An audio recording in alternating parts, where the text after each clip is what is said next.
It's that time. It's that last final week of the season. People, welcome on in to another episode of the Big Tilts. We are here to talk about some DFS for week 17. And let me tell you, this is a wild week 17 over here. I couldn't do it by myself. It's just too crazy. It's too out there. There's too many things going on. So I had to bring in our good friend, Jason Allwine, to help me build some lineups today. Jason, what's going on, man? How you doing? Doing all right, man. Thanks for having me on. Excited to build some lineups. It's a fun week for me. Had some really bad luck in my league semifinals, so it's nice to be able to focus on something this week when it comes to building a lineup. Dude, I don't even want to talk about it, man. I went into the fourth quarter. Did you see my post, my Twitter post? I did. I was so upset. Very similar. Like it's. I went in to the fourth quarter of the final game last week at the Ravens and the 49ers. And in my best ball underdog tournaments, I had 5 teams that were in first place, ready to advance. And then one team that was like 0.5 behind in second place, right? I figured I had that in the bag. I think I had Brandon Ayuk or somebody, and he was on the threshold of being able to produce points. Turns out none of my teams ended up making the finals. I had some George Kittle. I had some Deebo Samuel. I just didn't have them in the right spots and the right combinations. And I ended up losing every single one of those games by anywhere from like 4 points to less than a point. And I didn't make a single best ball finals, which killed me. It was my saddest week 17 I've ever had in fantasy football, Jason. I was like, literally, my stomach it was knots. I mean, it still is. Like last night I'm watching the game and I get to about halftime and I'm like, screw this, man. I don't even want to watch this shit. Like, because I was still so upset about not making the finals in one of my best ball leagues. But guess what? We're going to make all that up today. We're going to make all of that money up for week 17 by figuring out which lineups to produce. So are you ready to do this, Jason? You ready to build some lineups, man? Yeah, as ready as I'll ever be. Let's do it. All right, let's kick this show off.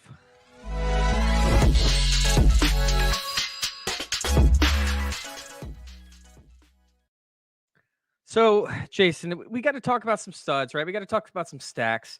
Yeah. And let me start this off by saying, and I was going to save this for the last part before we actually built the lineup, but I'm going to start it out by saying I am going to live or I am going to die on Tyreek Hill for week 17. Like, I'm going to do it. He's about 380 yards off of breaking 2,000. He's about 400 yards off breaking he's about 360 yards, I believe, or 320 yards off of breaking the actual record. But he said that he's going to hit 2,000. I believe that he is going to hit 2,000 receiving yards, and he's going to need about 180 each week in order to do that. Well, 180 is going to pay off big time for you in DFS. I am all on board with Tyreek Hill. I will have him in almost every single lineup because I don't want to lose knowing that I didn't play a guy that is determined to hit 2,000 receiving yards without Jalen Waddle, his counterpart over there. He's going to be the only guy catching passes. So I am pretty sure I will have probably 95% of my lineups with Tyreek Hill in it. But that creates a little bit of an issue, Jason. It creates a little bit of an issue. How do you feel about that? I don't hate it at all. I always love trying to find the best performer on the slate, and why not bet on Tyreek Hill? Like you've already mentioned, he's close to reaching 2,000. He's playing really well, and Jalen Waddle's out. I think it checks all the boxes, man. I'm with you. I don't even care if we correlate with it at all. I'm fine just throwing Tyreek Hill in and just seeing what happens. Well, the issue that's created is he's expensive. All right, I think he's the most expensive wide receiver on the slate. He's sitting up there at 9,300. So when it comes, like you actually said, a key word in this is correlation. When it comes to trying to correlate your matchups, like you can't go out there and run with like Purdy, Deebo, and like CMC, and then also keep Tyreek Hill in your lineup. You're going to have to go skinny stacks across the board, which, you know, it's kind of nauseating from time to time. But like you're going to have to play Purdy with Deebo and Tyreek Hill. You're going to have to play Purdy with CMC and Tyreek Hill. And then you have to play lineups with Purdy and Ayuk and Tyreek Hill. Mm-hmm. And I don't even care about Tua. I'm not even playing Tua this week. Like I might have a couple lineups to Tua just in case, but I'm not even playing Tua. I'm going to be playing just Tyreek Hill singled out. You know, not no correlation whatsoever. But with these stacks, man, like there's only really 5 stacks I think I want to play this week, and they all got to be skinny. Yeah, I mean, and there's nothing wrong with that, man. There's absolutely nothing wrong with that. I'm curious what we can cook up with this. I mean, that's what we're here for, right? Yeah, sure. Starting with Tyreek Hill is a challenge, but I think we can face it. Well, I'm looking at the Purdy stacks, right? Like I want the 49ers up against Washington. I really don't care. Okay. I can actually play a somewhat skinny stack in this one. I could play like Ayuk and Purdy and just the mindset that Purdy's going to come off firing because he's so pissed off that he sucked last week. And against Washington, there's no better team to do that. And then go with Jordan Mason for garbage time. Right now, you're getting the best of all worlds. 49ers up by 117 points, like it's a Madden score by halftime, and then you can play Jordan Mason the rest of the game. Watch him just rack up points for you on the ground. Yeah, I don't know if I firmly believe they'll do that, but put up 117 points by halftime? You don't think they can do that? I mean, they could. It's the 49ers we're talking about here, and I do firmly agree that Purdy will come out slinging in this matchup. But if I'm going to stack, I would almost just want to try to find a run back. I know that we have a less than 100% Brian Robinson returning, so maybe a cheap little fun coupon with Antonio Gibson. Maybe hope he can get some catches or something. But I do agree with you that Ayuk, Deebo, Kittle, all of those people are going to be expensive if we're trying to fit in Tyreek Hill. Christian McCaffrey, Juwan Jennings is out. That's always kind of a guy I like to pull out, but he's out or looking like he'll be out too. So it's a tough one if you want to stick with the Niners. I actually really wish that Sam Howell was playing in this matchup because then I would take the over on 5.5 sacks for Chase Young and probably 2 touchdowns. Don't forget, this is a revenge game for Chase Young. I mean, Jacoby Brissett might not take as many sacks, right? But still, Chase Young is over on his sack total. Whatever that sack total is, he's over. You could literally put that sack total at 3.5, and I'm taking the over. Well, then why don't we just put the 49ers defense in there? We probably need to be honest. Like 49ers defense is going to be in a lot of my lineups, but they are expensive too. Another stack that I want to build on is Jalen Hurts and A.J. Brown or Devonta Smith. I don't think you need them both. I think that the Cardinals, as long as Kyler Murray plays, should keep this game somewhat competitive within like 2 scores. But I don't think that they're going to be firing, 40 passes this game, and you're going to need both Devonta Smith and A.J. Brown. So I could go Jalen Hurts with A.J. Brown and Tyreek Hill, but then you're just playing bargain guys the whole rest of the time. There's going to be no room for wiggles, over there. No room for wiggles. Wiggles. Jarret Stidham is another guy that I actually think works with this one, right? And Jarret Stidham, we know that he hyper targets the alpha receivers from the games that he's played in previously. And if his first read isn't open, he doesn't look downfield for his secondary receiver. He looks towards the tight end. Mm-hmm. So I like Jarret Stidham with Jerry Jeudy this week because Cortland Sutton's out. Mm-hmm. He also likes slot receivers, which we know Jeudy will play out of the slot from time to time. And sleeper alert, I'm going to give you a little bit of some insight into a sleeper that I really like, is Lucas Krull, who is the tight end, who has been running the majority of the routes. He's been running more routes than the other wide receiver. What is it? Is it Moreau over there? Yeah. Or is it Troutman? Troutman. I apologize. Troutman. It's Troutman over there. How dare you? Yeah, I know. I get those two. I like them both. That's the bad part is I like them both, and they both suck this year. Like really bad. I didn't love them this year. I've liked them in the past, I should say. Right. But Lucas Krull is the guy that's running the routes over there. He should be the guy that they're checking down to. He should see plenty of opportunities. I think last week he had like 4 or 5 receptions, ended up having a touchdown. He should be heavily involved in this offense without possibly Mims over there. Definitely without Cortland Sutton. Likely without Dulcich. Like, there's going to be nobody to catch passes over there. And honestly, I don't think that Ben Johnson is a guy that that Jarret Stidham is going to be looking his way very often. How do you feel about Ben Johnson this week? I'm not on it. I honestly, I was going to talk about Stidham a bit in the sleepers. Did I steal your sleeper? Yeah, I think, well, it's okay. I just think that game in particular, I think could end up being a bit high scoring just because it looks so terrible. Like you have 2 backup quarterbacks, no weapons. The only entertaining outcome here is that it just devolves into a score fest where it's just going down the field and scoring. And I think with that, we might see Jarret Stidham get revived. And that was, he ran wild in the preseason, had all those wheels, crazy long runs. I think that's a guy, he's like $4,800, super cheap. I honestly think that he's going to get you there. In terms of points, like I think he could be one of the highest performers on this slate, regardless of if you're going with Mr. Johnson or Little Jordan Humphrey or whatever you want to try to go with him. Yeah, and then moving on to my last guy that I'll probably sprinkle in, Lamar Jackson. I'm okay playing Lamar Jackson, running it back with Tyreek Hill. That's cool with me. If you want to run out Isaiah Likely, he'll probably be significantly owned, but I don't hate it. I think that ownership as a whole will probably be up around like 8% for those three players, maybe 5 to 8%. So that's not insanely terrible. It's pretty good actually. You just have to figure out different ways to be able to leverage that lineup later on in your matchup. So I'm interested in, and I don't think I mentioned, by the way, Kyler Murray. Kyler Murray was another guy that I believe could end up, running up the score along with the Eagles. And I think that you can play him with Trey McBride, one of his receivers, whichever one you prefer, whether it's Dortch or Rondale Moore or Michael Wilson. And then we have James Conner, who I think is an option there as well, who's still involved in the receiving game to an extent. Mm-hmm. All right. Those are the games that I actually want to play. I know there's one on here that you're really interested in attacking. Which one is that? There's a couple I think that are a little differing, and really, or I'll throw three in here. It's really all the same point. We're in week 17 now, so playoffs are right on the line for a lot of teams, and we actually have a couple matchups that are very important for playoff implications. And when I see that, I see players fired up, ready to play, bring their best performance with the season on the line. That's Steelers, Seahawks, Vikings, Packers, and arguably Texans, Titans, and even Bears, Falcons. There's some, I guess. Oh, geez, the word slipped my mind. Playoff implications? Yes. Yes. I got you. Yeah.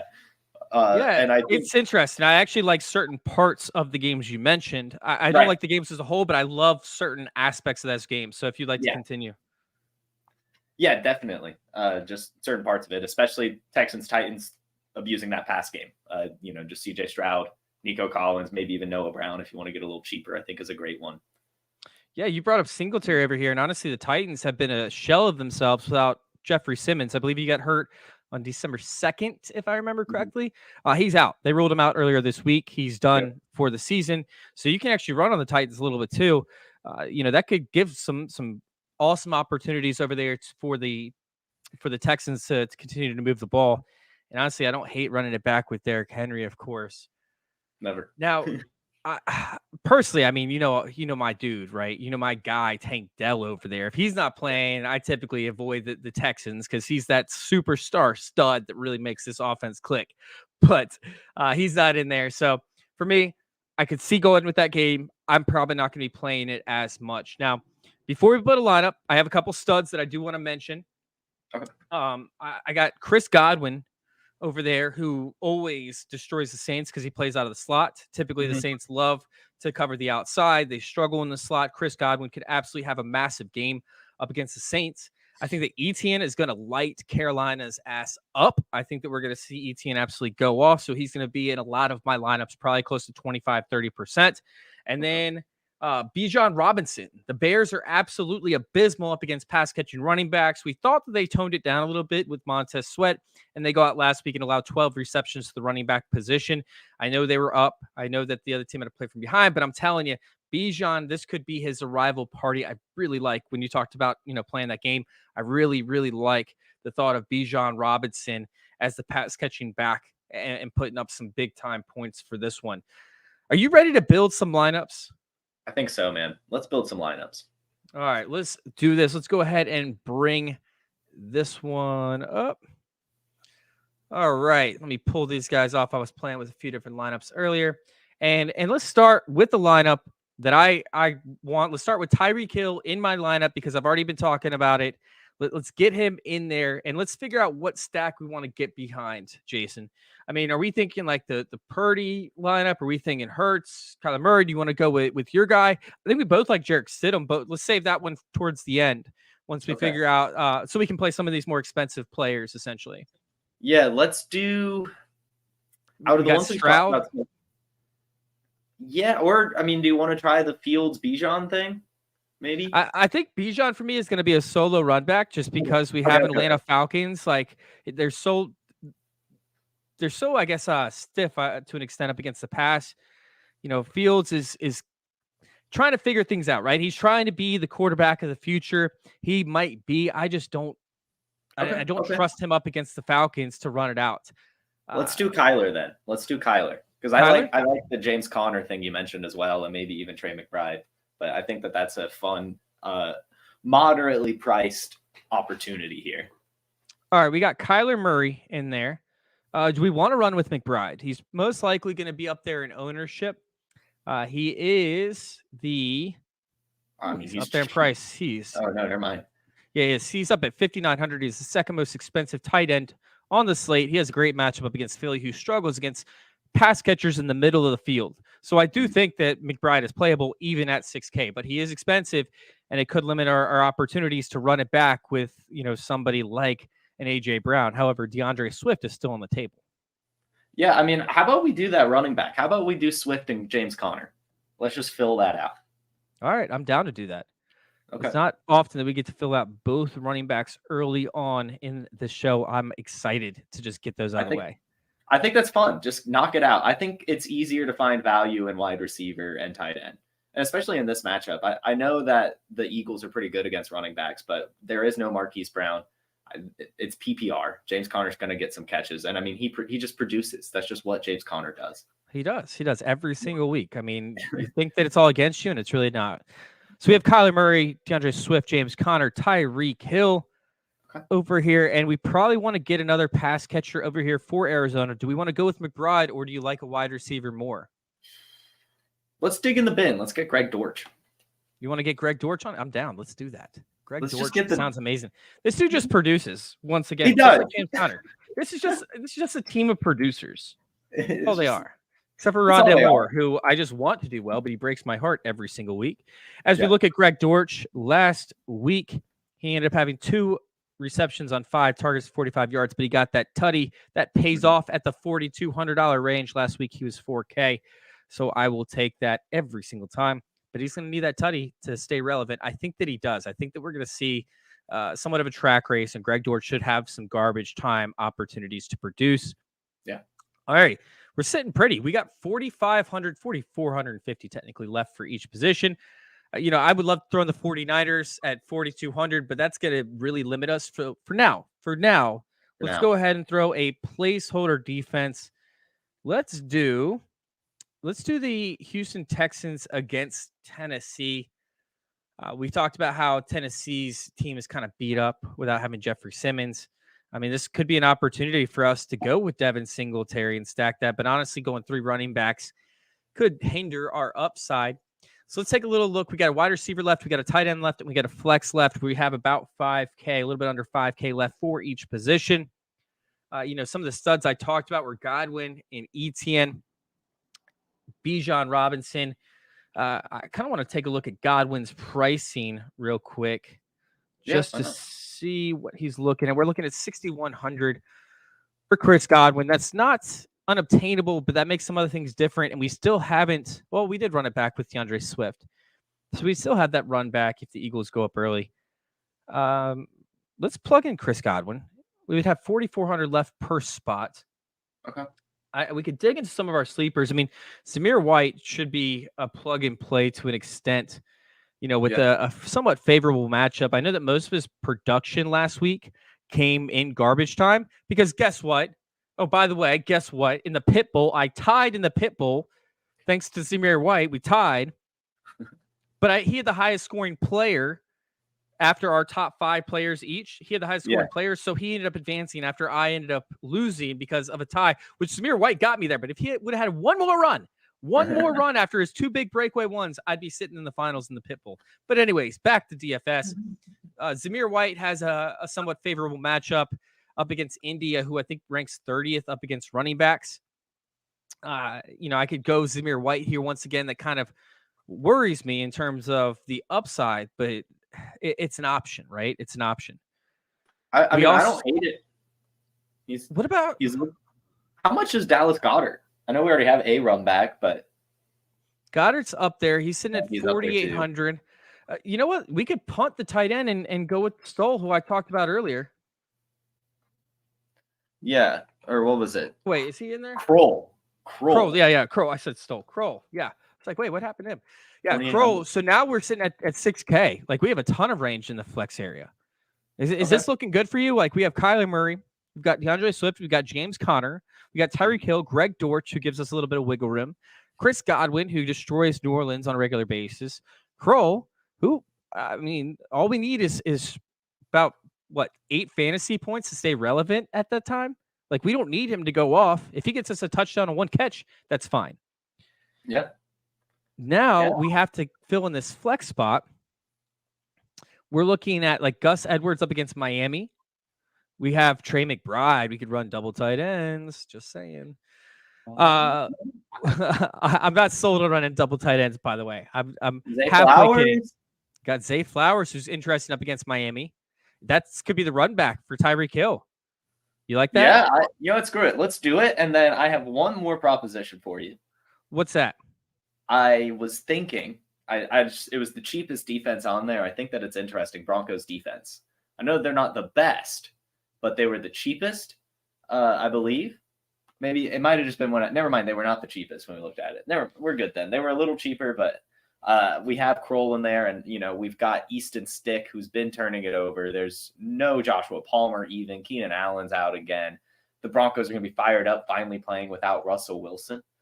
I think that's a fun defense, but I don't mind the Texans. I think it is. So the Texans allow us a little bit of wiggle room to pay up if we'd like to, but honestly, I don't see a defense that I like more than the Texans up to 3,300. Tampa Bay up against New Orleans. I think that we can see New Orleans pass a ton. Yeah. And kind of make it a boat race, which we don't want that in a high-scoring game. We have the Steelers up against Seattle, which I think is somewhat interesting there, just because of Geno Smith and how subpar he's been. Titans I don't like in this matchup. Colts up against Las Vegas is kind of interesting, but I kind of like the Texans over here. No, I mean I'm kind of with you. Texans. Let's just. I don't know why I even interrupted. Let's just roll with the Texans. Let's do it. All right, let's go with it. We got this. It's in there. That's entered in for. Nice. Yeah, we're in there, dude. For the $150K fair catch, $12 entry. We are in there, my friend. Now, while we go ahead and we peep some of the other, I guess, lineups that we have to put together, I would like for you to talk a little bit about a guy that you are fading for this matchup. Yeah, and it's just going to be Calvin Ridley. It's a tough matchup against the Panthers. Trevor Lawrence was just ruled out. There's no one else really to catch the ball in Jacksonville outside of Calvin Ridley and Evan Ingram. So I understand the appeal to want to get Calvin Ridley based on volume alone. But I think it's best to just stay away. He's still fairly expensive. Why even risk it? Just go get someone else. Yeah, I agree with you. And honestly, for me, I'm right there with Calvin Ridley. I don't see the point in running it out. I actually like another wide receiver a lot more, which I'll talk about here in the sleeper section for the Jaguars moving forward. Mm-hmm. And then when it comes to fading guys, I can't get behind Alvin Kamara this week. I mean, Alvin Kamara up against Tampa Bay. Tampa Bay's been stout up against the running back this season. We talked about it potentially being a boat race, but I see that as more downfield passing where the Tampa Bay Buccaneers get beat more so than dump offs to Alvin Kamara. I mean, honestly, I'm liking every time I talk about the Tampa Bay Buccaneers and the Saints game, I like it even more and more. I feel like I'm going to end up putting together a stack for each side, like one Derek Carr, one Baker Mayfield. It's going to happen. It's going to happen. Yeah. I can't help myself. It's going to happen. But Alvin Kamara will not be in that stack. I am fading Alvin Kamara, especially at his pricing. It would be a lot easier, Jason. It would be so much easier instead of just doing the show and putting it all together. If we just had a program, this program that we would be able to put Tyreek Hill in with like a couple other studs. And then all of a sudden this program just fills in the blanks for us. It's like, if only it existed on playerprofiler.com. If only it did, Jason. If only it did. DFS getting harder every year, but we're here to make it easier with the DFS Dominator because I know a lot of optimizers keep coming out. Oh, our optimizer. What about this optimizer? But that optimizer. Well, we have a cash game optimizer that leverages the projections from Dario, Billy, the award-winning projections at playerprofiler.com, and builds the best lineups for cash games that have both upside and stability because that's what you want. It's a couple clicks, boom, boom, boom. You get the best possible lineup for your cash games. But for tournaments, traditional optimizers don't work. That's why we have a Lineup Genius, which takes you through the process of building lineups the way they should be built. which quarterbacks you want to be overweight on, then building stacks, then setting run backs, then optimizing and generating up to 150 lineups that you can easily import into DraftKings, into FanDuel. That's the DFS Dominator. It's only $45 a year, not a week, a year. Just go to Player Profiler, click on the DFS Dominator from the menu, and you won't be sorry.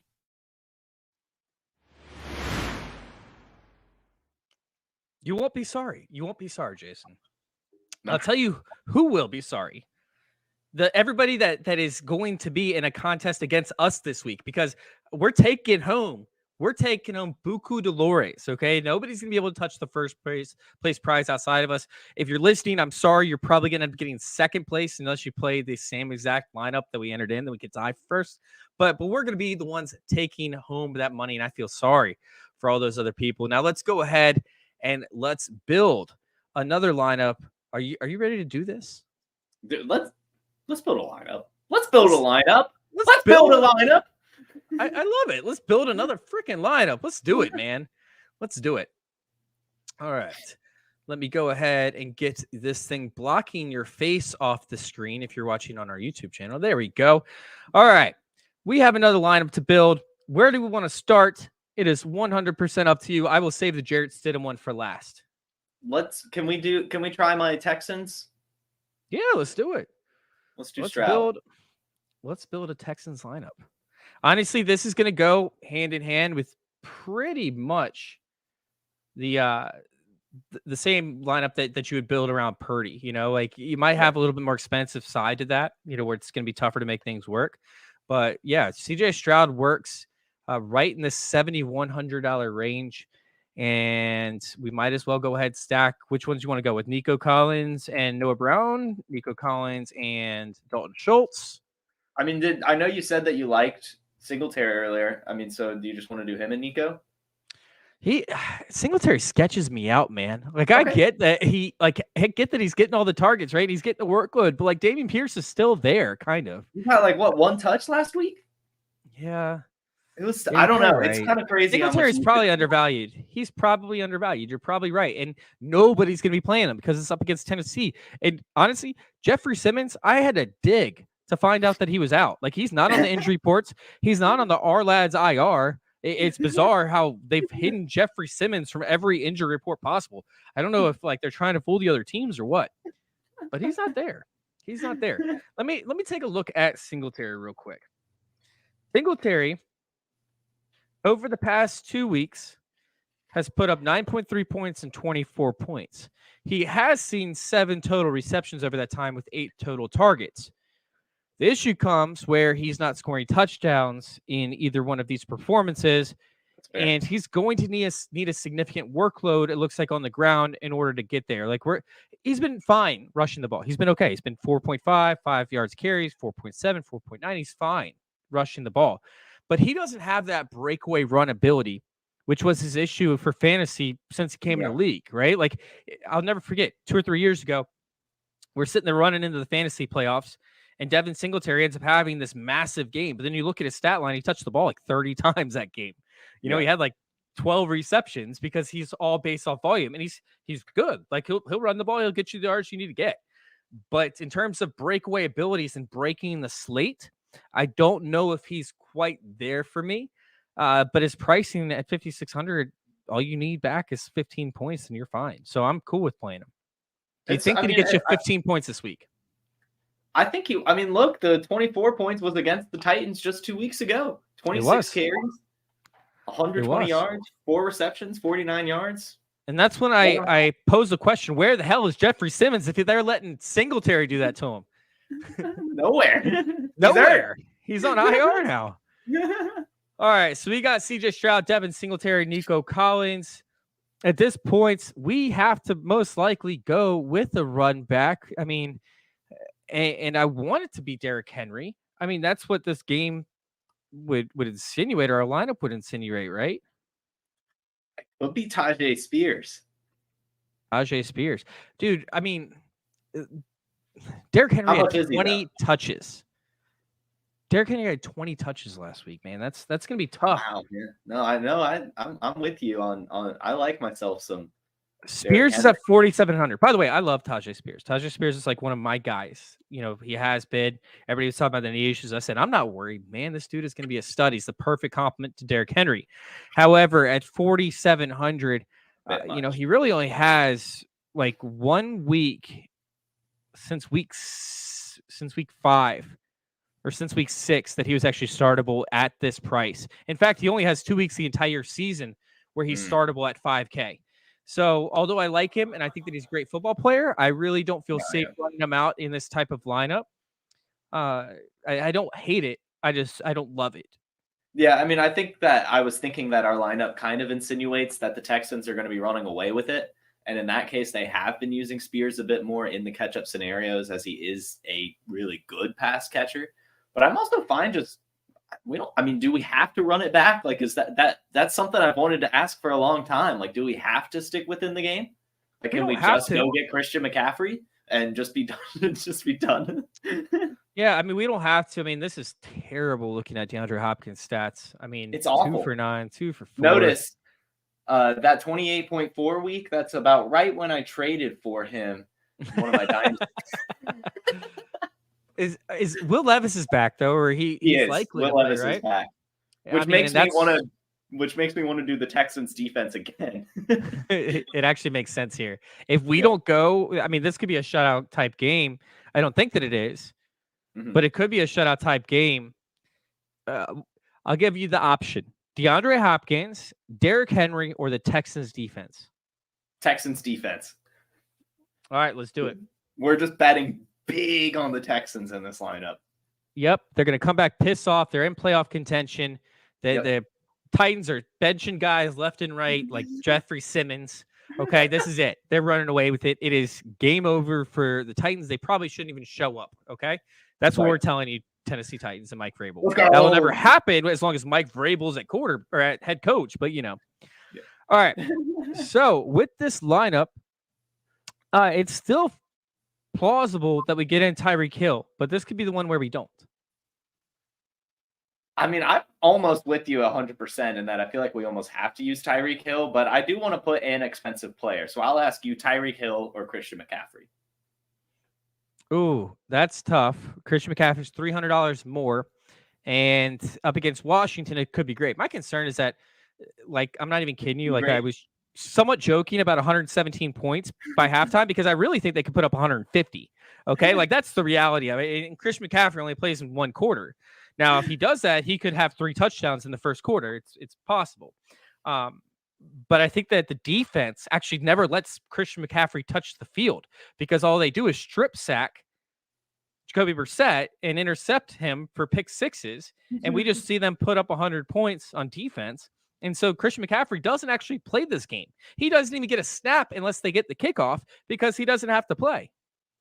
But they haven't done that, really. They run away with some games, and Christian McCaffrey's still scoring up 40, You're probably right. They're still trying to get that number 1 seed. And the MVP candidate, the candidacy. Candidate. Yep. I should say the MVP award itself. I don't hate Christian McCaffrey here. Up to you. Let's get a big dog in there. Let's put a big dog in here. Let's put a big dog in there. All right. We're sitting at 4,400 left. We have CJ Stroud, Devin Singletary, Christian McCaffrey, Nico Collins, and the Texans. We still need 2 wide receivers, a tight end, and a flex position.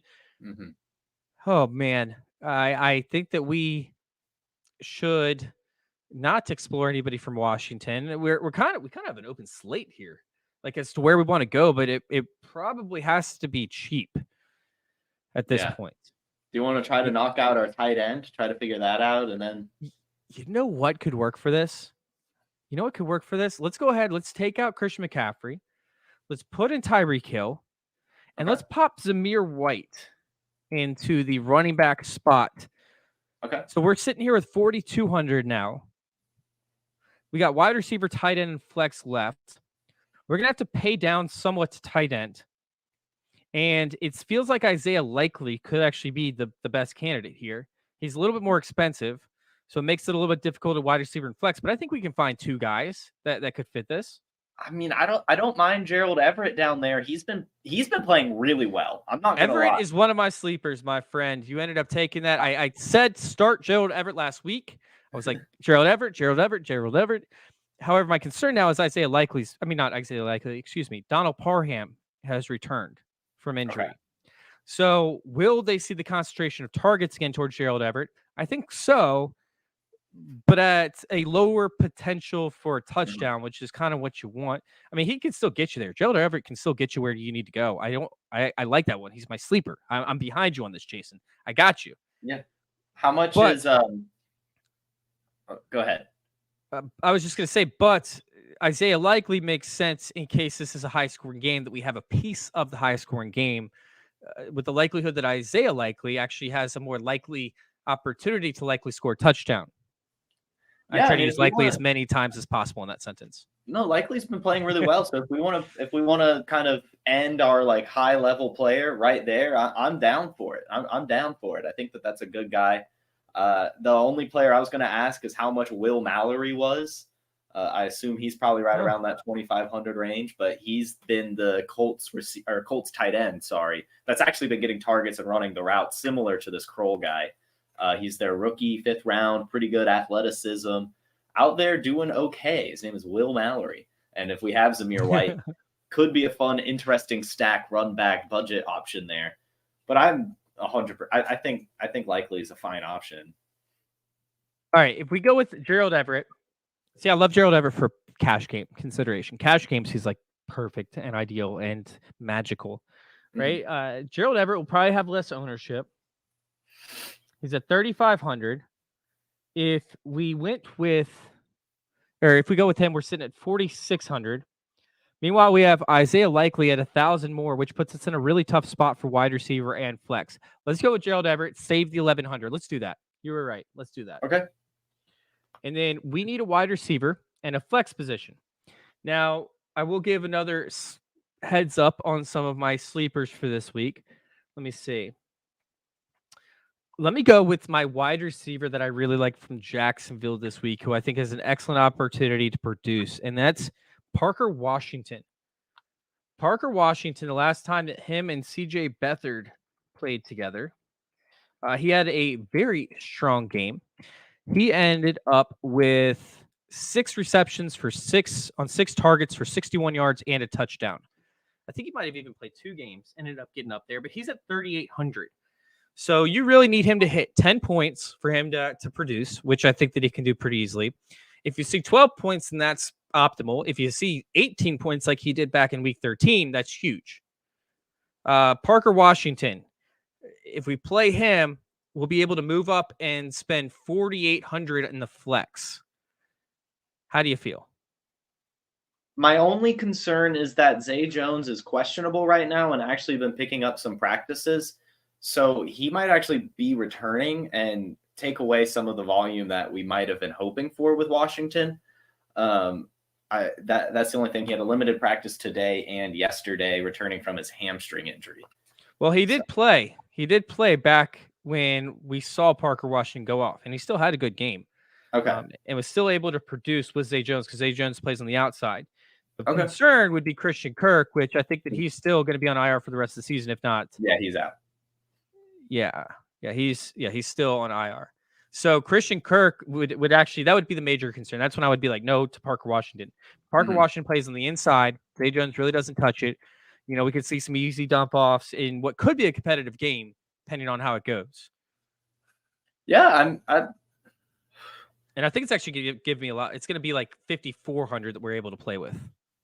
Yeah, I mean, I'm not against it. I think that works. Either that or the one I was kind of thinking was maybe Jeudy, as we had thrown in Gerald Everett, have that Chargers Denver thing going on. We could do that. Where's Jeudy sitting real He's quick? 51.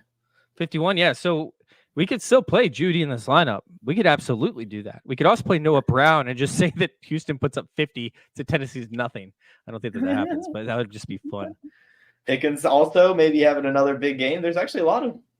Oh, yeah, with Rudolph. Yeah. That's a good one. I did not think of that one, Jason. Dude, that's a great take. All right. hey, keep in mind, everybody that's listening, right? We're giving you the skeleton, right? The first few players that we play, right? Like we're giving you CJ Stroud, we're giving you Devin Singletary, we're giving you Nico Collins, we're giving you the Texans defense, right? So if you decide to go with Christian McCaffrey over Tyreek Hill, that's up to you, right? You're filling in the blanks with what we do. And the best way to do that is by using the DFS Dominator, of course, over there on Player Profiler.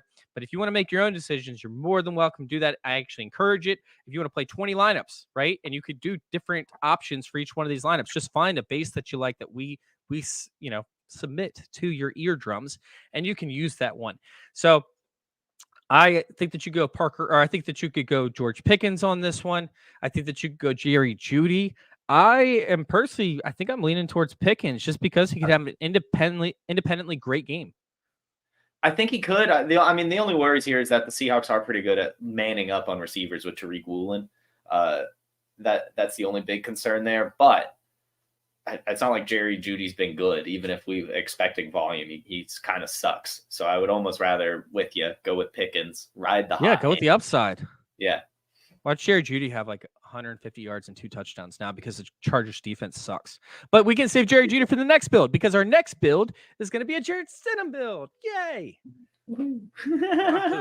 All right. So we got CJ Stroud, Devin Singletary, Zamir White, Nico Collins, Tyreek Hill, Parker Washington, Gerald Everett, George Pickens, and the Texans defense. We are going to enter on this one. We're in there like swimwear, Jason. We're ready to rock and roll. And let's build one more lineup. Are you ready? Let's do it. All right. Let's see. We already did that one. All right, the 50K. All right, we're going to draft a team. And we are going to start with Jarret Stidham. Just because that's just fun, man. Stidham. Jeudy. Stidham. Jarret Stidham. He's a stud if y'all didn't get it. He is. He's a stud. I went to go put Krull again. Let's go with Everett again. All right. Well, we might as well do Krull too. I'm going Krull because I actually want to discuss this other player that I moved into my sleepers that I had in my studs, right? I had him in my studs and I was like, wow, this guy's actually a sleeper somehow because his ownership is so low. And his pricing has dropped like a rock, like 2K. And he's only 6,700. And he plays for the Chargers. And his name is Austin Eckler, who is now getting a full workload once again, ever since they fired Knucklehead over there. But I mean, Austin Eckler is 2 weeks removed from putting up 24 points at 6,700. That's a steal. Against the Broncos, too. Against the Broncos, who suck up against the running back. Oh, and he did it up against the Broncos, huh? That's what I'm saying. It's 21 points against the Broncos just 3 weeks ago. I said 24. 21, that's a steal. At 6,700. This guy has all the upside in the world. They need to get the max amount out of his contract. He needs to prove that he's still relevant. And I don't know if you heard him last week, right? When he had his interview with Matt Harmon. He's like, everybody thinks I'm washed because of the way I was walking. It's like, you don't even know what I was dealing with. I had an ankle issue, right? And they taped up my ankle so much I couldn't move my foot up and down to prevent me from further injuring my ankle. Excuse me.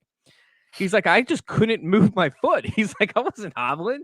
He's like, I just couldn't move my foot. He's like, I don't care. If you want to say that I was hobbling, that's fine. But it's just going to do you a disservice because I wasn't hobbling. It's all right. But I mean, like this guy, he's fine. He's doing all right. He's just suffering from a subpar offense right now with plenty of hurt options around him. But that's a good thing for Austin Eckler because we could see him have a 15-target game. That he could have 100 targets in this game. He's one of my studs, people. Get Austin Eckler in your lineups. He's going to be in this one.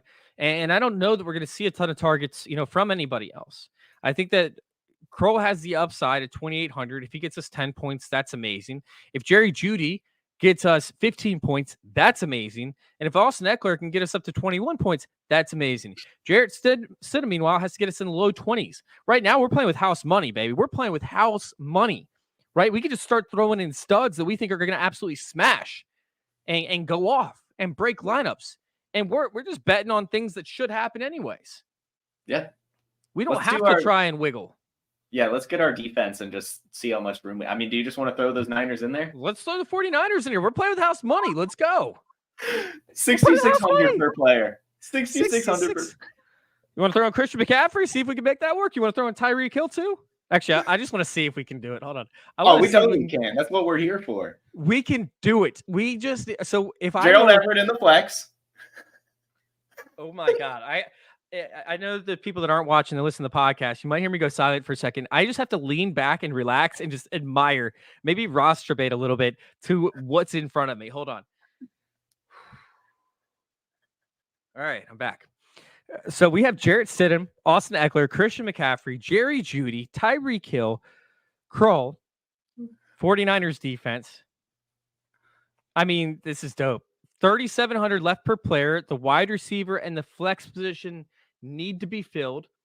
I really like Jalen Warren this week. That's a fun one. I don't know if we'll have enough money. We will if we go down to Gerald Everett, I think. Nah, we won't have that much. Gerald Everett's still at 35. Well, we need a wide receiver. Yeah, we do. All right. So I'm trying to look through. I mean, Parker Washington is one of those guys that I really like for this one. I mean, do we want to try? Should we try to bet on whatever Chargers receiver gets targets? Like, do we just think Quentin Johnston's going to get some screens? He will, but he'll be double covered. Who else is on that roster right now? It's Jalen Guyton, Quentin Johnston, and Alex Erickson. Ooh, that's ugly. It's pretty gross. That's why we like Austin Eckler a lot. That's Gerald Everett is a good option as well.